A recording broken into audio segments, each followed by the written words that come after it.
Halo teman kerja dari rumah, jadi di video kali ini aku akan lebih banyak sharing ya, lebih ke sharing tips untuk mungkin seputar tentang domain, hosting, dan juga freelancing. Jadi nanti teman-teman dalam melayani klien atau nanti mungkin punya klien banyak banget, itu teman-teman nggak kaget gitu dan lebih siap aja gitu dalam hal mungkin membeli domain atau hosting dan juga tips-tips freelance yang lain.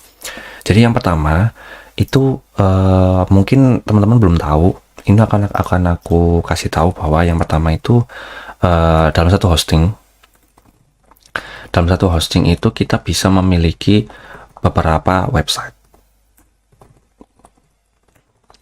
Nah, ini menurutku sendiri teman-teman bisa memanfaatkan ini dengan baik. Kalau teman-teman punya hosting yang cukup bagus, nanti teman-teman itu bisa juga dealing ya atau tawar-menawar dengan klien bahwa gimana kalau hostingnya ini saya yang pegang gitu. Jadi nanti dia cuma butuh beli domain aja sebenarnya, tapi teman-teman nggak usah ngomong ya, nggak usah ngomong kalau apa istilahnya butuh beli domain aja. Jadi nanti mereka tetap beli domain dan hosting, tapi hostingnya itu ikut kita gitu. Jadi kita bisa lebih save budget gitu, lebih bisa save budget karena dia cuma beli, istilahnya kita cuma membelikan budget domainnya dia aja gitu. Kita tetap minta budget untuk domain dan hosting, tapi kita cuma beli domain aja, jadi hostingnya ada di kita gitu. Jadi apabila memang dia pingin save budget banget ya gitu, tapi kalau ada juga klien yang pingin punya hosting sendiri ya apa, kita bisa belikan dia satu website gitu. Itu kira-kira. Setelah itu yang kedua, itu selalu ingatkan ke teman-teman atau ingatkan ke kliennya teman-teman bahwa nama domain itu harus dicek dulu. Nah, teman-teman mau ngeceknya di mana gitu. Nah, sebenarnya teman-teman bisa langsung aja ke namanya ini domainer. Domainer ini teman-teman bisa langsung cek nama domainnya di sini. Misal novanzi.com ini, nggak usah .com, pilihnya di sini. Nah, ini bisa kalau pakai nama novanzi.com. Jadi teman-teman jangan langsung bilang ke klien teman-teman bahwa bisa Pak ini pakai nama .com gitu, atau nama perusahaannya dia atau nama anunya dia gitu. Jangan di-okein ya gitu.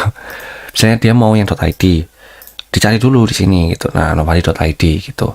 Jadi usahakan dicek dulu. Bilang aja, Pak, saya cek dulu ya nama domainnya karena nama domain itu belum tentu tersedia gitu. Nama domain belum tentu tersedia. Jadi kita sembari mengedukasi juga ya. Nama domain belum tentu tersedia. Jadi harus dicek terlebih dahulu. Jangan langsung di-okein gitu. Setelah itu nama domain itu tidak harus nama perusahaan, karena biasanya nama perusahaan itu beda sama nama brand, teman-teman.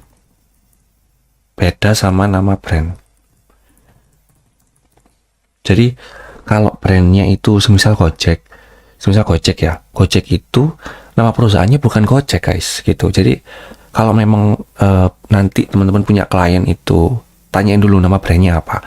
Nanti teman bilang bahwa yang akan saya cek untuk domainnya itu nama brandnya ya Pak Bu gitu, bukan nama perusahaannya, karena sayang aja nanti nama perusahaannya itu biar lebih safe itu dibedain aja sama nama brandnya gitu kira-kira. Oke, setelah itu tips yang ketiga, bentar ini aku pasin dulu. Tips yang ketiga itu adalah jangan bias saat memilih hosting. Bentar, ini akan gini biar lebih enak. Jadi usahakan teman-teman itu selalu lihat spesifikasi. Kalau nanti websitenya teman-teman atau websitenya kliennya teman-teman itu butuh spesifik yang cukup tinggi, cari aja memang spesifikasi yang cukup tinggi gitu. Jangan semua perusahaan atau semua klien itu disamakan hostingnya gitu. Nah, kalau aku sendiri dulu karena memang on budget, jadi aku tuh ini pakai yang namanya double host. Double host ini. Nah, jadi dia itu memang untuk hostingnya itu 149.000 per tahun ya, dan selamanya. Jadi yang awalnya 499, jadi 149.000 itu untuk hostingnya aja gitu. Dan kalau mau order domain my.id itu free. Cuma perlu diperhatikan lagi ya, .my.id ini kurang strong ya sebenarnya di mata brandnya teman-teman. Nah, ini 149.000 per tahun, dan dia nggak akan berubah berubah harga. Kalau berubah harga nanti bisa ditanyain aja ke pemilik hostingnya, ini ada di tiketing nanti. Nah, itu dulu memang karena aku kebanyakan freelance itu di 2020 itu aku banyak tawarkan di sini kalau yang on budget gitu. Cuman kalau memang mereka punya budget akan aku tawarkan di hosting yang lain gitu. Nah, ini sendiri seperti ini spesifikasinya. Menurutku udah sangat cukup banget ini untuk website-website yang on budget atau UMKM gitu. Nanti nama domainnya ya disesuaikan. Kalau misalnya ini aku contohnya aja ya, order. Nah, nanti ini let's say semisal kayak yang tadi novandri.com gini ya, cek. Ada ini, ada, nanti kita continue. Kurang lebih ya harganya sekitar nih 329.000 per tahun atau 349.000 per tahun. Itu jadi nanti teman-teman bisa sesuaikan aja. Selalu lihat spesifikasinya, jangan asal murah. Jangan asal murah. Dan juga lihat juga bukan harga promo. Selalu cek yang bukan harga promo. Nah, ngeceknya itu adalah semisal kita di sini ya, let's say di Nia Kausar sendiri, itu teman-teman semisal membeli hosting, itu kan kalau di tahun pertama selalu ada harga promo ya. Di tahun pertama itu selalu ada harga promo. Nah, cara melihat harga aslinya itu gimana? Sebenarnya dari sini udah kelihatan. Cuma kita pilih paket aja dulu. Kita pilih paket, kita pilih yang 1 tahun aja deh, jangan yang 3 tahun, terlalu panjang. Domain baru, semisal gini ya, yang tadi. Nah, ini cek domain.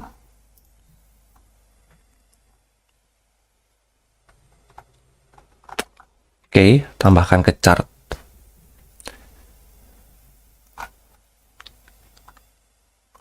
Nah, seperti ini. Setelah itu kita lanjutkan. Nah, sebenarnya dari sini udah kelihatan sih teman-teman. Ini kan diskon 68%, hosting personal ya, itu 418.000. Tapi harga aslinya itu adalah 1,3 juta. Jadi sebenarnya di tahun berikutnya yang non promo ya, ini kan harga promo nih. Yang non promo itu 1,3 juta. Begitu juga dengan domainnya itu 109.000. Yang mana sebenarnya itu ini sekarang harga promonya 0, tapi harga sebenarnya 109.000. Kita lanjutkan dulu aja ya. Nah, udah ini. Ini kelihatan ini udah sebenarnya harga aslinya berapa gitu. Teman-teman bisa langsung cek aja. Nanti teman-teman bisa informasikan ke kliennya teman-teman bahwa jangan sungkan untuk mengkomunikasikan ya. Harga aslinya.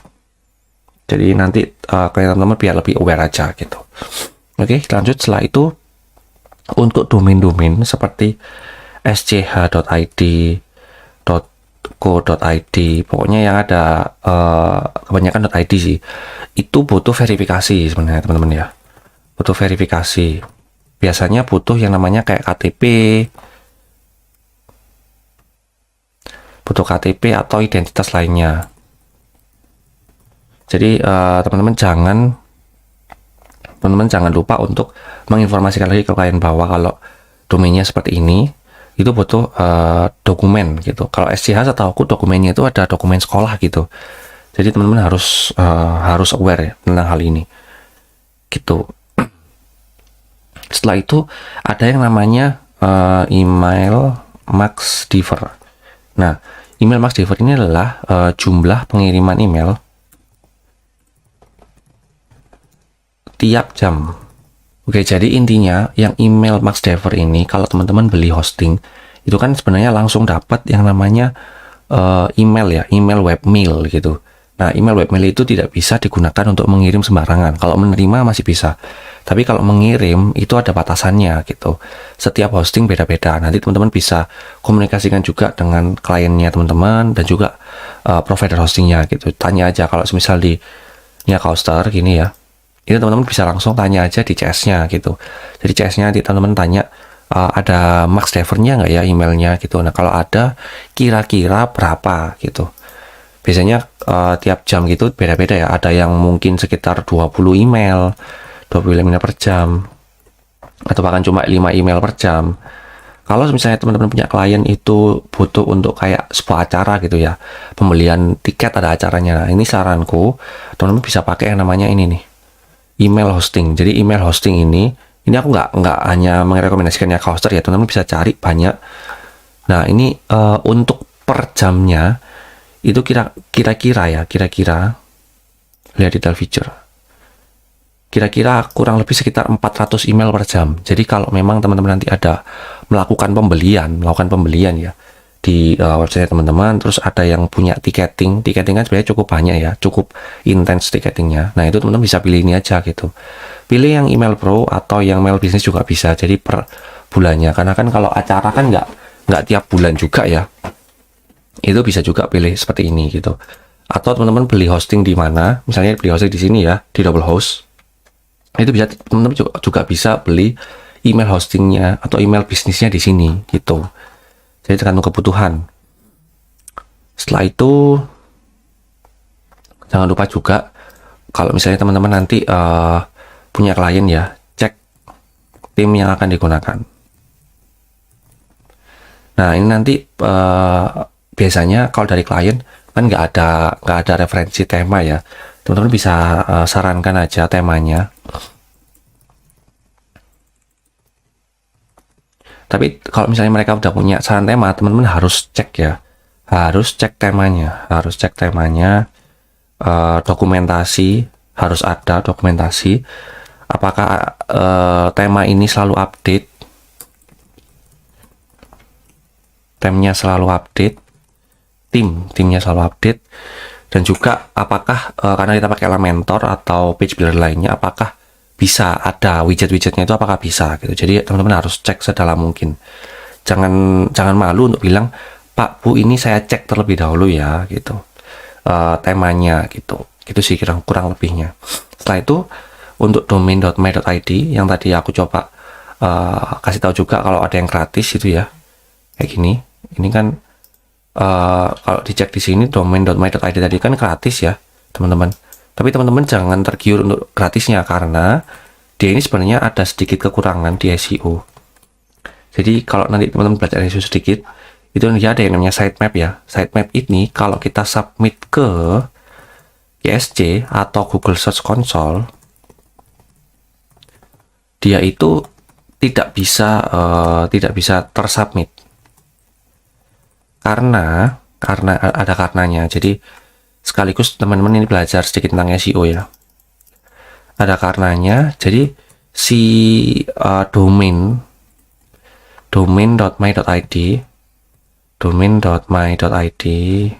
ini itu sudah terindikasi spam. Dikasih spam oleh Google.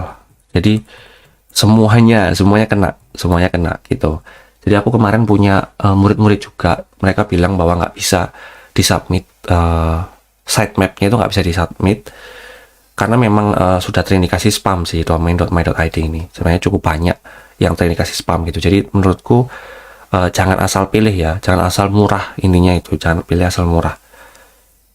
Nanti bakalan repot kalau nanti klien teman-teman bilang, oh pakai yang ini aja mas, gratis gitu. Kasih referensi ini. Jadi kekurangannya di bidang SEO gitu.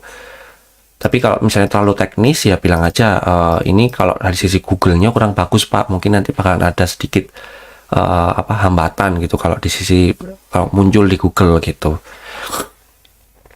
Oke, dan ini kan tentang Google, tentang domain dan hosting ya. Sekarang aku akan ngasih tips juga seputar tentang freelance. Jadi untuk di sisi freelance sendiri ya, kalau aku sendiri biasanya itu akan aku kasih estimasi waktu yang cukup panjang. Jadi semisal akan aku kasih waktu jangka waktu 1 minggu untuk pengerjaan. Padahal aku sendiri itu bisa mengerjakan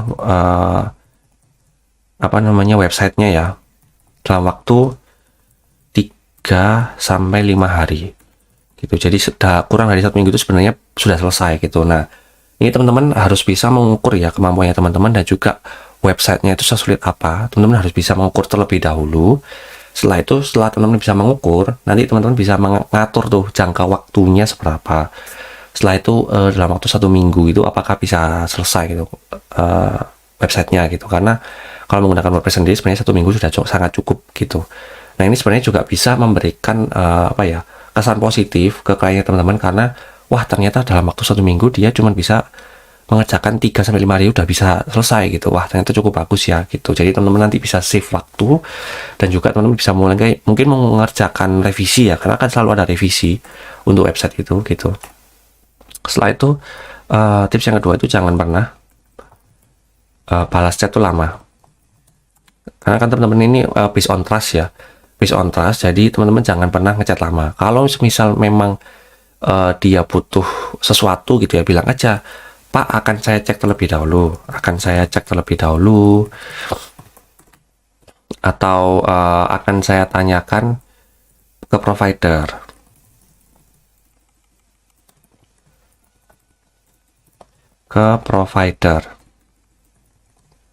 Hosting, kalau memang ada hubungannya dengan provider hosting ya. Jadi tanyakan terlebih dahulu, atau cek domain juga bisa, atau cek referensi itu bisa juga gitu. Jadi teman-teman sambil mengecek referensi itu teman-teman chat juga, ini saya carikan referensinya ya Pak ya atau Bu ya.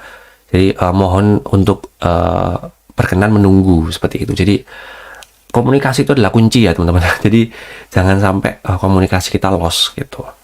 Setelah itu karena kita biasanya menggunakan Twitter, yang aku rekomendasikan juga pakai Twitter, teman-teman pakai LinkedIn, Glints gitu ya. Kalau aku sarankan jangan pernah ikutan politik gitu. Setelah itu jangan salty. Kalau di Twitter itu ada namanya salty, atau mengeluarkan argumen yang tidak perlu gitu di tweetnya seseorang. Itu kan banyak juga ya sebenarnya yang mengeluarkan argumen-argumen yang tidak perlu gitu. Jadi kalau di akun kita itu fokus jualan dan memberi value gitu aja deh. Jadi intinya kalau semisal memang ada kisah sukses gitu ya, misalnya teman-teman sukses membantu sebuah website untuk teman-teman yang sumbing gitu, teman-teman bisa share value-nya gitu, perjalanannya seperti apa. Buat tweet juga bisa, buat tweet di Twitter gitu. Jadi jangan pernah ikut-ikutan politik. Jadi fokus di Twitter itu fokus untuk jualan gitu, dan juga memberikan value. Kalau memang ada info-info terbaru mungkin terkait tentang AI gitu, atau gimana AI membantu website kita supaya lebih teroptimize dengan bagus, itu nggak apa-apa, di sharing aja, kasih ilmu-ilmu baru, pengetahuan-pengetahuan baru di Twitter gitu. Itu sih mungkin teman-teman beberapa tips yang memang selama ini aku gunakan di freelanceku gitu. Jadi teman-teman nanti biar lebih well prepare pada saat teman-teman udah mulai menjual jasanya teman-teman gitu. Itu sih mungkin. Kalau teman-teman mungkin ada pertanyaan, jangan lupa chat aku aja ya gitu. Nanti akan aku kasih insight-insight yang lain gitu. Oke, mungkin